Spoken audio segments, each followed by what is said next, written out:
Sit there. Do nothing. Est-ce qu'on en fait trop avec la santé mentale? C'est possible. On en parle partout. Au travail, à l'école, de plus en plus dans le milieu du sport. Il était temps. Sur les réseaux sociaux et de façon générale, dans le débat public. En tant que psychologue, je ne peux considérer ça que comme une bonne chose, mais on devrait prendre un peu de recul. Évidemment, je suis convaincu de l'importance de prendre soin de soi, mais parfois, j'ai l'impression qu'on oublie de s'appuyer sur notre force intérieure pour gérer les aléas de la vie.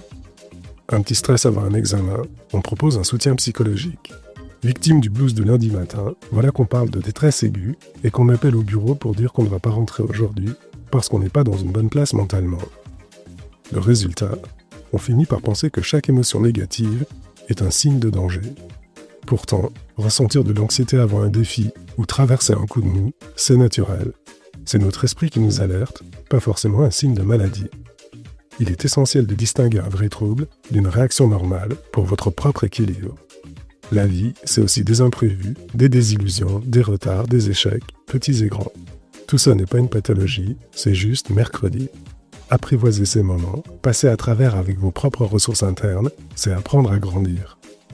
La résilience, ce n'est pas ignorer la douleur, c'est reconnaître la difficulté et développer des ressources pour y faire face. C'est vrai que parfois, on a besoin d'être accompagné par un professionnel. J'insiste sur professionnel, c'est-à-dire quelqu'un de dûment qualifié, pas un de ces coachs bien-être qui a des solutions miracles pour tout, ou pire, un chatbot d'intelligence artificielle. Mais avant d'aller chercher l'aide d'un thérapeute, on peut s'appuyer sur nos propres capacités. Parler à un ami, structurer ses pensées, se fixer un petit objectif, respirer consciemment, ces gestes simples construisent notre solidité intérieure. Prendre soin de sa santé mentale, c'est essentiel, mais il ne faut pas tomber dans le piège de la fragilité permanente.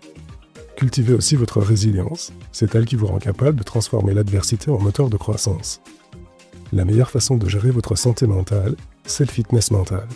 Comme vous allez au gym pour entretenir votre corps, vous devez entretenir votre mental en pratiquant des petits exercices régulièrement. Malheureusement, les gens préfèrent généralement guérir que prévenir.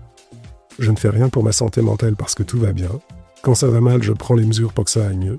Et quand ça va à nouveau bien, j'abandonne les choses que j'avais mises en place pour que ça aille mieux. Ce n'est ni rationnel, ni économique. On vient d'achever la série Flowball, à travers laquelle vous apprenez à développer une meilleure relation avec l'alimentation.